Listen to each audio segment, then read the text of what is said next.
Congressman Simpson, how are you? Yes, good. Good to be with you. Man, I'm so happy to be talking to you. I've actually wanted to chat with you for years. I had somebody from the Idaho Wildlife Federation on years ago that came on and was referencing good work you were doing. I'm like, God, I would love to talk to him one day. But that was like when I had 20 followers. So we finally made it. I know your time is limited. So if you don't mind, I'd love to jump right into, I do a lot of ag conversations.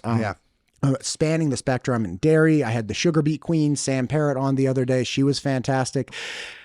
There's a really big concern about the immigrant labor force, and rightly so. Yes, in the United States, we are heavily reliant on immigrant labor for a number of reasons. Yep. But the bottom line is that if we lose that labor force, it would be catastrophic to so many of our industries. And dairy, in particular in the state of Idaho, is leading the nation in their products and their mechanisms and everything. And dairy in particular is very heavily dependent on immigrant workforces. So I know there's a lot on the national stage being talked about securing our borders, 100% in favor of that, and making sure we have legal workforce, 100% in favor of that. What can be done to preserve these crucial industries for Idaho while honoring what the United States really needs? That's an interesting question. And it is, whenever I talk to anybody in agriculture and ask them what are their biggest challenges and stuff, every time it is a legal workforce. Because there are so many people working in agriculture in Idaho and across the country that came here illegally but have been working in agriculture for the last 15, 20 years, And what we're trying to do is reform the H-2A visa program, which needs to be reformed because that's where farmers can get foreign labor in after they've tried to advertise those jobs and get Americans in there. And if they can't, then they can use the H-2A visa and stuff. But that's only seasonal work. So in a dairy that's year-round, they don't have access to that kind of stuff. And so we're trying to, with this ag immigration reform bill or the visa reform bill that we've passed in the House 2 years in a row, or 2 Congresses in a row.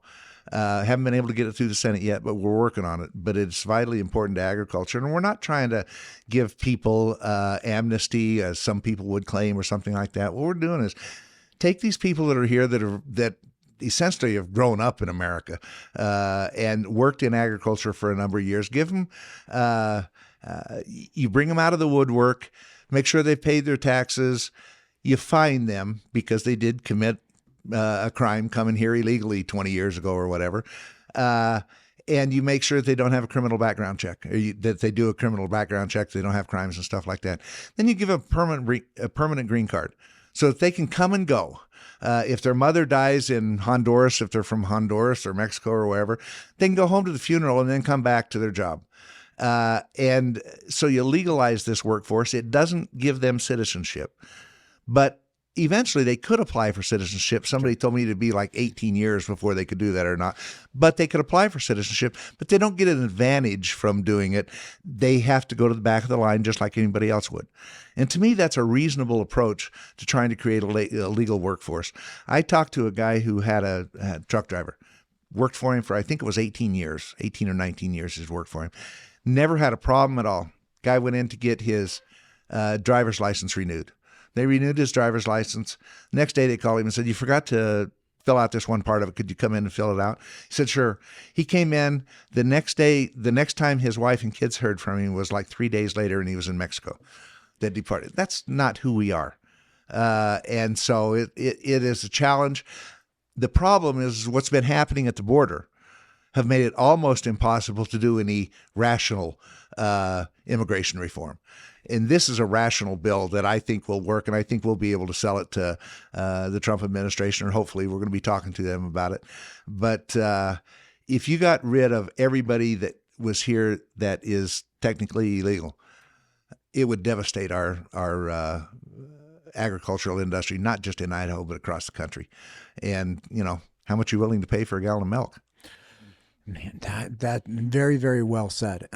not just our ag industry, but we're talking construction industry, we're talking hospitality, luxury industry. There are all kinds of industries that we all openly know rely on immigrant workforces. And I do not have, stats on, hey, how many of these people are here legally, illegally.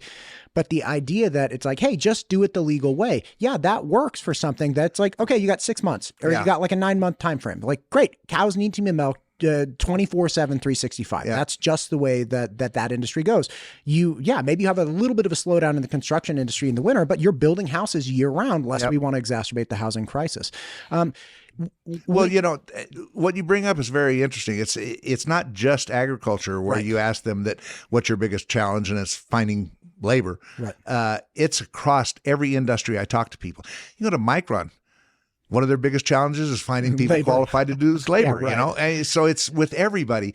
We decided to focus just on agriculture because when you expand it, then every time you expand it, you're dealing with something else, and pretty soon it gets almost too heavy to handle. Yeah. So we decided to just concentrate it on agriculture, see if we can get it enacted, see if it works, see what changes need to be made after, that didn't work like we thought, let's do this, And then if it's successful, we could expand it to other industries and stuff. The last time a broad sweeping change like this was enacted was roughly 39 years ago in 86 with Reagan. Yep. And he did something very similar to what you're talking about. It's like, look, come out of the shadows. Yep. If you've been here illegally, there's going to be a penalty. If you don't have a criminal background, that's great. You're viable for this. But look, we need to legalize the people that have been here. And of course, people were not happy with it. Some people were not happy with it then because they're like, what about all the people that have been waiting? Yeah, that stinks. Like that's true. But we do find ourselves in a position where the bottom line is we need to maintain our existing workforce and figure out some way to legalize the position so that we don't have people we don't destroy our industries. Yeah. Was there any fallout from the 1986 Reagan decision to do essentially just what you're talking about? The failure of that decision was there was two parts of it. It was the legalization, and the other part was increased border security. They got the legalization. They never got the increased border security done, which would have helped a lot in our current times if they'd done that. But I don't think anybody's too worried about Trump not enforcing the border and stuff. So you're doing it pretty good there. The illegal crossings have dropped from 11,000 in one day to 460 or something like that. So, but it's a fascinating subject, and people will say to me, well, these people are taking away jobs from Americans. Not really. These are jobs that Americans won't take, frankly. In fact, there was, I think, this a couple of years ago, there were 4,000 openings in the dairy industry across the country. And they tried to get Americans to take those jobs. You know how many Americans took them? How many? 4. Four they could fill. 3 of them quit within the first week. Right. And the other one, I don't know what happened to him. But these are jobs that you can't get Americans to take, and they're necessary jobs. And then people will say to me, well, if these farmers or ranchers or dairymen would pay their employees a decent wage, you ought to see what some of these are getting paid, because when they come over on the H-2A visa, they have what's called the adverse wage rate impact that they have to pay them. And that's substantial. And what you have also is if you bring somebody over from a foreign country on an H-2A visa, you have to pay them, I think the base is like $17 an hour. Right. You have to transport them from their country of origin. You have to put them up in housing as well. So, and they're going to be working their tail off in pursuit of, corn production or whatever it might be. Like you have these situations like, look, this is costing the employer some money for sure. But you also, like, who's signing up to go dethassel, cow and bull rows of corn, in the sweltering summer heat? Like, people just aren't doing that. But for the people that are coming from out of state, out of the country, you have this great benefit because they're like, hey, my housing's taken care of. I can make $17 an hour, which is substantially more in my country of origin. This is a good deal for everyone. Yeah. I talked to a guy that was working in one of the dairies in the Magic Valley. And I've met with a lot of these people that are here, undocumented workers and stuff. And are they worried? Yeah, they're worried right now. I don't think they were at first because we were talking about going after the criminal element and all that kind of stuff. but I think they're getting worried about what might happen. But I talked to this one guy and I said, so how's your family doing? His family was living, his mother and father lived in Mexico and stuff. And he said, and I knew that he sent a lot of his money that he earned back to his family. And he says, oh, they're doing great. They're building a new house that they really needed and stuff like that with the money that I'm sending back to them and stuff. Isn't that what we want? These people to be able to improve their lives and their families' lives and other things. And we win as well. Yeah. Like the United States wins. Like one of the greatest secrets of the United States that I learned years ago is that we spend a very small percentage of our overall gross income on food. We're able to feed ourselves with substantially, I mean, some people too much, but we're able to feed ourselves with, I think it's like 16% of our gross income, which frees up the other 84% for consumer trends, right? Which is obviously what makes America's economic engine go round. That's a beautiful thing. If we increase the amount of money that it takes just to supply our basic staples and necessities through eliminating a portion of our workforce, that's going to be bad categorically for everyone from Doritos all the way to Apple. Like we won't have the money to spend on discretionary, devices or things that the world and the United States has come to depend on. Yeah, we've had a low cost food policy ever since World War II. And that's why we subsidize some things like crop insurance in the Farm Bill and a few things like that that are necessary. And by the way, we got to get a Farm Bill done. And some of our immigration reform is in the Farm Bill, but they can't go too far. Our challenge right now is trying to get through our Judiciary Committee, which we're working on right now. There's about 3 or 4 of us that have been working on this for a couple of years. And on the Republican side, and we got 3 or 4 Democrats that have been working together. So it's been a bipartisan effort to try to address this. And when you do this, you're talking with the employers, the ag industry. Right. You're talking with the farm workers union and other things. So you're talking with different organizations and trying to bring them together. And I was surprised that we got them all to agree on this bill that we've done, because a lot of them, both sides gave up a lot to get to this. Man, we got to have we have to have some kind of functional agreement that again, who loses?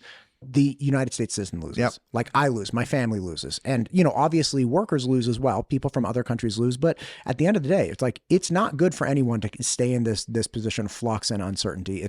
And again, we need the most secure borders possible. We need to honor our law enforcement obligations, but we also need, obviously a reasonable solution that benefits everybody. Yeah. And I think one of the reasons we couldn't get it to the Senate is because it was during the period of time when the southern border was open. And when we saw all of these people coming across, while our ag immigration reform bill didn't have anything to do with that. In fact, I think would have helped that out. But when you said the word immigration, people thought about the southern border and what's happening down there. And so it was really hard to get anything done that dealt with that. Well, I'm glad to hear you're optimistic about something I am. Getting fixed. It's got to be done. You cannot believe the impact this is going to have on agriculture if they start trying to take the undocumented workers in this country that have been here for years doing jobs that we won't do. Right. Shifting topics a little bit, and again, I'd love to go down this rabbit hole, but I don't want to spend too much time on it. We also have a very large discussion about management and mismanagement of public and federal lands in the state of Idaho. Idaho is unique in that roughly just over 60% of its lands are federal lands. That means they're managed by the Bureau of Land Management and the Department of the Interior. We also have portions of lands that are managed by the Department of Agriculture because we're growing things like trees. Yep. We've seen apocalyptic style wildfires across the state for the last couple years, and Governor Little is very progressive in this stance that he's asked for $60 million to essentially fill in the cost of what we did to prevent fires or deal with fires, and he's asking for a $40 million just recurring line item so we can get ahead of this. But this has led a lot of people to wonder, why are we engaged in this funky relationship that seems antiquated and poorly delivered, to say it lightly, by some people, in the state of Idaho. Some people are calling for essentially the repatriation of Idaho lands. Like, let's get our land management and let's get the land ownership away from the federal government. Others, specifically those in the recreation and outdoors arena, are like, that's the worst idea I've ever heard. If we did that, we would overwhelmingly not be able to afford the cost of this management. We would inevitably have to start selling off these lands to private interests. That would have a catastrophic effect to the landscape of Idaho. There are these problems. Like, how do we start protecting Idaho residents with better management and also preserving these lands in perpetuity? Well, that's one of the things that we're looking at right now. I mean, have been looking at is we need better forest management. The reality is the reason you're having some of these wildfires that blow up and become huge. It's like the apocalypse. I saw like a mushroom cloud from my house. It was wild. It is. It is crazy, but the forests have about 3 times as much fuel on the ground as they need. And consequently, when forest fires start, all that dead timber out there is just fuel. And we've got to do better forest management, and you do that through collaborative efforts that we've put in place, which are trying around the country in various areas and that type of thing. But it is a huge issue, and I think we can do a better job. I think with the new people that we're getting in the administration, we will do a much more aggressive management of our forests and our BLM land. But it is huge in Idaho. The thing about it is people live in Idaho. I think 90% of us, because we love our public lands. We like to recreate outdoors. We like to ski. We like to hunt. We like to fish. We like to hike, all that kind of stuff. And you can do that on public lands. We've had examples of people moving in from out of state, rich folks from Texas, and buying a huge chunk of land, which local residents used to drive through to go into their favorite hunting grounds in the mountains, right? That happened in McCall. This is like a case study in McCall. Yeah. And they blocked it off. Right. So now, if you want to get to your old hunting grounds, you almost got to go to Montana and come back around, Right. That's not right. That's why we like public lands, and we like to keep them open for people. And so I've been reluctant to say that Idaho ought to take over the public lands and stuff, because I'll tell you, it would be very expensive. I had a CRS report done several years ago when they were talking about this last time. And you look at it and you go, Idaho just can't afford this, Right. Not without selling a lot of the public lands off. Yeah. And there is articulation that perhaps we do it piecemeal and like grab a little bit of the public lands and then install like enterprise industry to get more, instead of having PILT payment in lieu of taxes, instead of having the PILT payments, we would actually be able to start collecting real tax revenue and we'd be able to manage them better. But again, overwhelmingly people really hammer that, like, look, we are a gem. Like if we dislike, let's say you have a property. If you have a property that's being poorly managed, you get a different management strategy. You don't just get rid of the property completely. Yep. And I think that's a big concern for people. And outside of recreation, you have the cattle industry that relies on access to these public lands. They have leases. And that was one of the big problems with the Lava Ridge project, that you had these local ranchers that were saying, look, we rely on some portion of this 200,000 acre plot of land for our everyday cattle, annual cattle grazing. It's part of our business, and we pay for it. If you do this project, that will disrupt our entire business operation. Yep. And again, it appears that a lot of people are saying, look, it's a management problem. Structurally, it's not actually a problem that the federal government owns these lands. It's more of how they're managing them. Yep. And whenever the federal government does anything, there's a whole lot of rules and regulations that come out with it. And we need to simplify that whole process. We need to simplify the permitting process and a few other things. But, it's kind of, and you bring it up, is that we complain about the way that our public lands are managed, and we need to do a better job of it. And so, but we complained about the BLM and the Forest Service. If Idaho had all those lands, we would still complain about Idaho managing and how they were managing those lands and stuff. Because every one of us knows we could do a better job than the Forest Service or the BLM or even the State Department of Lands or whatever, because we live out there and we've seen it, Right. These guys are trying to do a good job, but they're constrained in many respects, and we need to free them up and let them manage these forests. speaking of, again, I brought up Lawbridge just briefly, but I want to talk to you about energy in general. Yeah. Idaho is growing. We have data centers coming in. We have a Micron expansion, and God bless it. Like, love Micron expansion. It's all great, and I think we should shore up our supply chains as aggressively as possible. But this is going to lead to like an exponential growth of power consumption. We're going to go straight up an elevator of our power consumption. How do we bring more power to the state of Idaho? I mean, obviously we have geothermal, we have hydro, we have solar, we have wind, we have all of these different options. All of them stink. Yeah. If you talk to anybody, I'm sure they have their favorite and they're like, the rest are terrible. Yeah. Yep. How do we navigate that and acknowledge, look, there is no perfect solution, but like, this is how we're going to have to move forward to meet demand. Well, that's why it's a all of the above energy strategy. There's not one of them that's going to save us from all the others. I'm not opposed to wind or solar power, but not wind any place, anytime. There are certain places where it's okay. When I look out my front yard at home on the foothills up above, they got wind towers out by Idaho Falls. I don't mind that. What they were proposing in Lava Ridge was opposed by everybody. And I'm glad we've effectively got it shut down. Right. But there's still going to be it wasn't benefiting anybody in Idaho. The power, you get the benefit of having this gigantic 700 plus foot wind tower parked in your front yard, and all the power gets pumped to Southern California. Like, who benefits here? Yeah, isn't that beautiful? Oh, God bless it, man. But anyway, we're going to have the hydropower that we have. We're going to have the oil and gas, and there's still going to be some coal, even though we're getting weaned away from coal to some degree.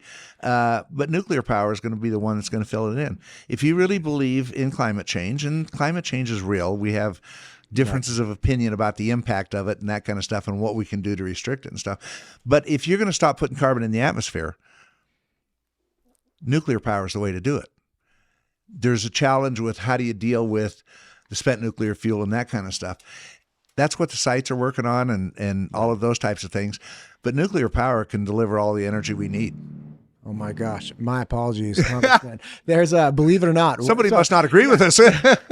Well, the funny thing is we're in a basement, right? Yeah. And directly above us is, I think, like some closet company. Yeah. And they're like remodeling the closet. Yeah. Like, sorry for everybody listening if you can hear that. Okay. So with nuclear, people are just inherently concerned about it. Like there's an education play that needs to be done, but the bottom line is we're not dealing with nuclear technology that was the original nuclear technology that the United States was presented with. Oh yeah, it is. One of the amazing things is to go out to the INL site, or any of the other 17 of the national laboratories, and look at what they're working on. I mean, it is fantastic what they're doing out there. And I always, and I'll tell this Friday when I meet with the Admiral of Naval Reactors over in Idaho Falls, is that when the first submarine was powered with nuclear power, it lasted, I think it was 18 months, and then they had to refuel it. Have you ever seen how they refuel a nuclear powered submarine? It's amazing and costs a lot of money because they drill a hole through the submarine all the way down to the core, pull the whole core out, and then weld it back up. Put a new core in and weld it back up. Very expensive way to do it. Today, when you power a nuclear powered submarine, it's life of the ship. So they don't have to replace it. I tell you what, it is amazing what's going on. And all that technology was developed at the Idaho National Lab at the Naval Reactors facility out there. Does the Admiral of Naval Reactors live here in Idaho? No. He's in D.C. He's in D.C. I was like, I got to get that guy. I will do anything to talk to that man. He's a great guy, and he's bringing out the NNSA director, National Nuclear Security Administration director, the nominee, and a couple others out, and the staff from the appropriations committees are coming out too. So I wanted to be there and take a tour with them. I've been on this tour 100 times, but I wanted to be there with staff. Well, tell them there's a random dude in Boise who would love to talk to them. I will do that. It's not too painful. Yeah. Congressman, listen, I really appreciate you. I know you're limited on time. Is there anything you would like to hit here at the end? Well, you hit the main ones. Being chairman of the Interior Subcommittee, we're going to be focused on a lot of these things that are going on in forest management. Wonderful. And BLM land management and stuff, and also the process of trying to get permits. Are we up to speed and on time to get grazing permits? If you need a grazing permit or something like that, or you happen to wait around for it. So we're going to focus on that. Also in the Interior bill is the biggest challenge in our bill actually is under the Indian Affairs umbrella, Indian Health Services, Indian Tribal Justice, Indian Education. That's the part that's growing the fastest, but it's one where we have both a moral and constitutional responsibility to do these things. So we focus on that. The other things in the Interior bill that are important are obviously the EPA and, as I said, the BLM, the Forest Service, the USGS, and other things. We cover a lot of ground. And then I sit on the Energy and Water Committee, and now they've made Secretary Wright and Secretary Burgum, they're going to have an energy council about how to get us energy independent again. We were at one time, but that was 4 years ago. Now we're trying to get us back to energy independence, which frankly is how you're going to address inflation, because one of the biggest costs of any industry is the price of energy. When that comes down, then inflation comes down. So they're working on that very hard. That's great. I would love to have you back to give updates on that, because again, energy in this state is something that I'm really concerned about. In my former state, it was you couldn't imagine how much it cost, and it was one of the things that causes the most turmoil in family budgets. I mean, you have people spending $600, $700, $800 a month just to power like very small houses and kind of get on with their life. It's crazy. Have you ever been out to the INL and taken a tour there? I have not had the pleasure. I passed it and I was like, that's like, go through Arco, the whole bit. I'm like, this is awesome. We'll set one up and I'll go with you. Oh my God. I would love that. It is. Are we going today? Because I'll cancel everything else. Yeah. I can't do it today, but and I'd like to do it when it's a little warmer out there. Right now it's a little cold out on the desert, but we'll set something up, and I'll talk to John and see what that'd be great. Get going and stuff. And name your date. I'm there, man. I will do so. Yeah, wonderful. Thank you for coming in, sir. Thank you for what you're doing for the United States and Idaho. I appreciate it. Thank you.